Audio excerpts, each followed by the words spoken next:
మే 17 నుంచి జూన్ 15 వరకు ఏమొస్తుందో మీకు తెలుసా? అధిక మాసం వస్తుంది. మలమాసము అని కూడా అంటూ ఉంటారు. అసలు అధిక మాసం అంటే ఏంటండి?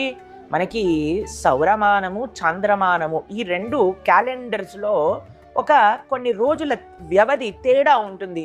అందుకోసమని 3 సంవత్సరాలకు ఒకసారి ఒక ఎక్స్ట్రా మంత్ అధిక మాసము అనే పేరుతో కలిపి ఆ 2 క్యాలెండర్స్ని కూడా సమన్వయం చేస్తూ ఉంటారన్నమాట. అధిక మాసము చాలా గొప్ప మాసం అండి. అందుకే అధిక మాసాన్ని పురుషోత్తమ మాసము అని అంటారు.